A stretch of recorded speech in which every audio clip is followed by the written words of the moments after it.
Hello, hello. Happy Friday. I'm so glad that you have decided to join me today. I think that you're going to like what I have to talk about, mostly because it was inspired by a Clubhouse room that happened just this morning. So I'm pretty excited about it, obviously.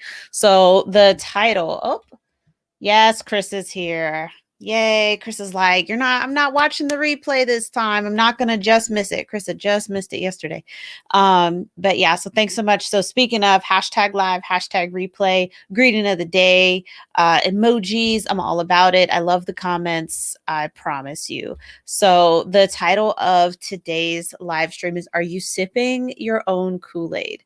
And so, as I said in the description, I usually try to avoid this because it's a rather morbid reference. And so before we get into this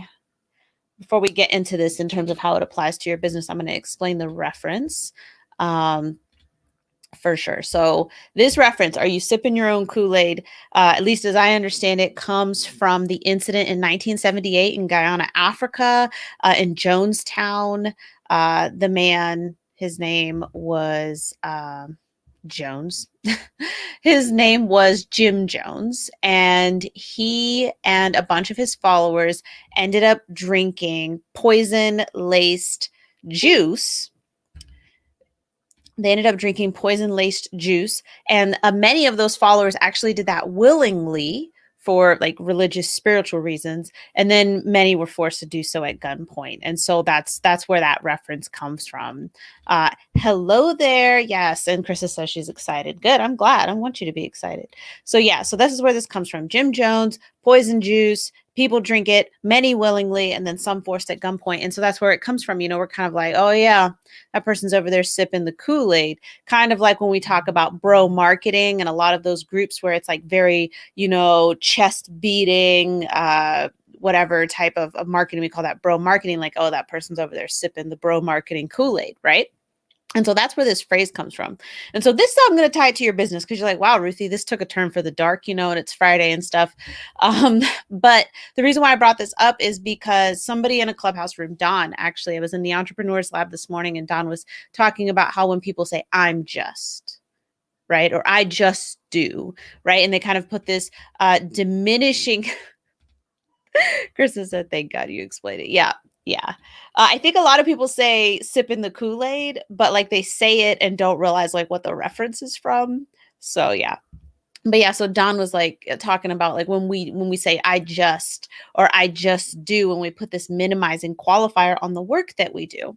And so when he said that, I realized I thought about something I remembered, just something just kind of came to mind, but I imagined like when we say I just do. So Krista is my podcast consultant. So, but if she said, oh, I just do podcast editing, which is not true. Krista, like I said, that's why I say podcast consultant, because she does a lot more than what an editor would do.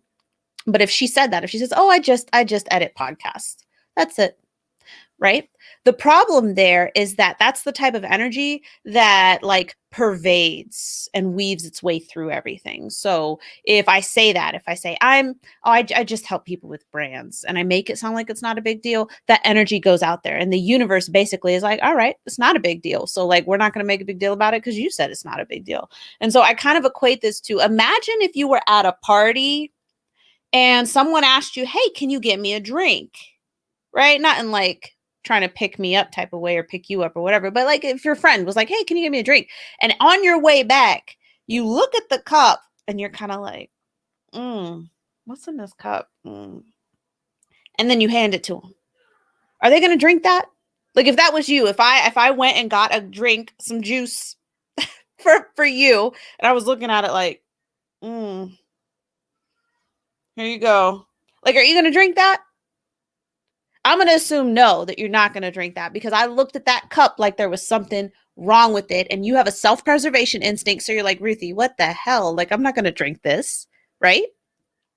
And so when you say I just, or I'm just doing, even if it's on the inside, that is the energy that you end up extending to other people. So even externally, if you're like, oh no, yeah, I want to do big things for my clients. I want to offer big transformations. What I do believe it's so important. But inside you're like, I just do whatever it is I just do. I just do, or I'm only, you're putting these minimizing qualifiers on yourself. That is the cup. That is the energy that you are extending to other people. And when you create your content, when you're on your alignment session calls or sales calls, as they're often called in the regular world, when you're on your alignment session calls, when you're making your content, when you're doing interviews, maybe you're getting on other people's podcasts and things like that, when you're doing your live streams, that's the type of energy that you are extending. And you get what you put out. So if you just anything, it better be that you're just so amazing. Like that's what I want to hear, right? So I think that that's something that you really have to take into account. Is that the type of energy you want to put out there? Because if it is, the universe, us, people, other people you're talking to, we will match your frequency. So if that's the energy you're looking to put out, then like if you say, oh, I just do blah, blah, blah, like unless you've opted in and we're like friends, like I'm like, no, don't say that about yourself. I will help you. I will fix you. Like I will chin up. All right. But if you're out here like, oh, I just write blog posts. All right, cool. I'm going to believe you. That's what you just do. It's not significant because you said it's not significant. So my big question, something I want you to think about, like when you say something like that, like ask yourself, why are you trying to get people to buy what you don't believe in? Right? Like if it's, but you're also saying, oh, but I want to charge, like I want to have a wonderful, amazing offer that offers this huge transformation. And I want to charge an investment fee that is worth that transformation. But on the other side of that coin, you're like, but is that somebody who can do that? It doesn't sound like it. Right? And remember, watch the live stream I did from yesterday.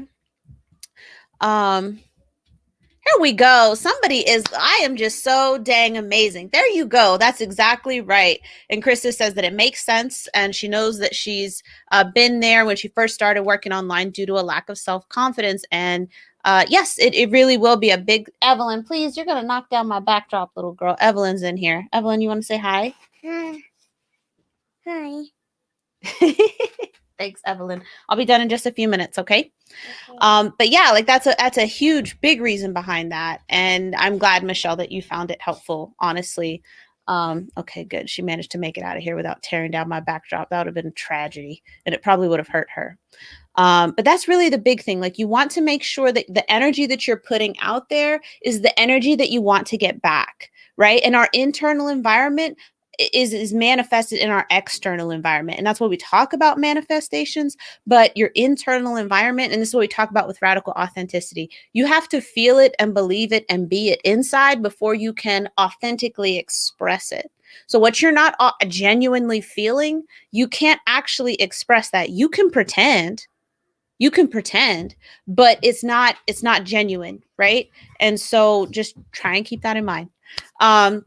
And that's why I wanted to talk about it, because we talked about it on Clubhouse and I thought it was really important. So I'm just going to go ahead and close out today. Today was Friday. For me, it could be another day. I guess it could be Saturday already for some, but we're on Easter break and that's why Evelyn is here. But we've got 4 seats left in the Y workshop, and being true to my own brand, I wanted to let you know that if you're not able to make it, you can still get the replay for the workshop plus a 30-minute call with me to make sure you still get that hands-on opportunity to interact and ask your own questions. So the 30-minute call would happen after you watch the replay. I wanted to come up with an option that wasn't passive and that aligned with my own brands and my own brand and my belief. So that was the best solution I could think of for people who really couldn't make it, time zone inconveniences and things like that. So have a wonderful weekend.